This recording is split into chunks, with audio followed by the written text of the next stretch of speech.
I'm sure there are, but it's an indefinite. I absolutely believe you. It's just it's an look. I don't care actually about the race of the Dreamers. You don't have to believe me. It's a fact. I do believe you. My only point is that what you're seeing today is not an expression of white supremacy. So I wish you and your friends would stop making that point because it's a lie and it's divisive. That's my only point. And because it's not true, and it makes people hate each other. Do you understand what I'm saying? It is a plan that makes. It is a plan that would potentially make 2 million people, who are mostly people of color, have less rights than white citizens. So that is racist. Okay, so it's racist you come in the country illegally, as you did. You have a moral right to let your relatives come too? Well, first of all, I did not come into the country illegally. Let's get the facts straight. I came to the U.S. on a plane on a tourist visa. So I did not come into this country illegally. I thought that you overstayed. I'm sorry, I totally misunderstood your bio. I did overstay my visa, but I did not come into the country illegally. Oh, you were here illegally. Okay. So I guess that's what I just said. But my point is, the other point that you're missing here is that an 8-year-old, a 2-year-old cannot break the law. It was their parents who brought them to this country. The parents who brought them to this country. Of their own. Right. So you're saying that the parents who brought them to this country now have a moral right to become citizens also. And I'm wondering where that right comes from.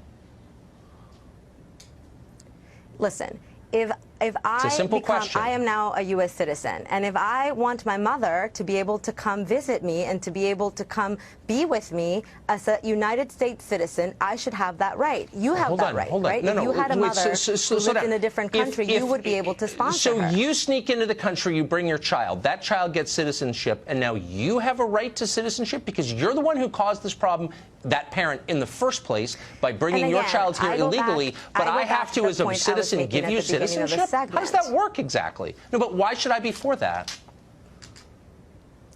Going back to the point I was making at the beginning of the segment, which is that the reason we are in this situation is because the president ended DACA, and then he tasked Congress with coming up with a solution you want to have that debate, but let's talk about. But now you're not answering my question. That Dreamer Lives should pay for a $25 billion wall. No. So you're saying if I sneak into someone else's country and bring my child, and the people of that country are kind enough to give that child citizenship, that I somehow deserve it too? Because why?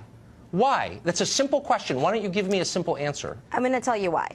The reason why is because if these people become United States citizens, as they would under this plan, they should have the rights as every other American citizen has. Why should this person, if we're making them citizens, why should they have less rights? Because you came illegally, that's why, and we don't want to reward that behavior. Then they should have the same rights as every other United States citizen. Let me ask you really quick. So the ACLU described this as the supposed generosity of giving citizenships to people who are here illegally. Do you think it's generous of the United States to give citizenship to people who came here illegally? Do you think it's generous?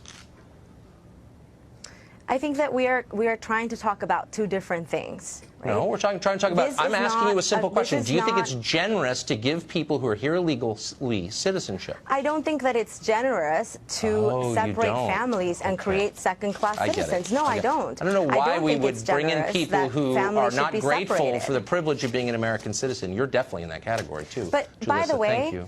Okay, we're out of time. Thanks. Who doesn't love a good Tucker Carlson flashback clip? This was when our immigration policy was still in control and our border wasn't outrageous, having 1,800 people, if not more, a day coming through illegally.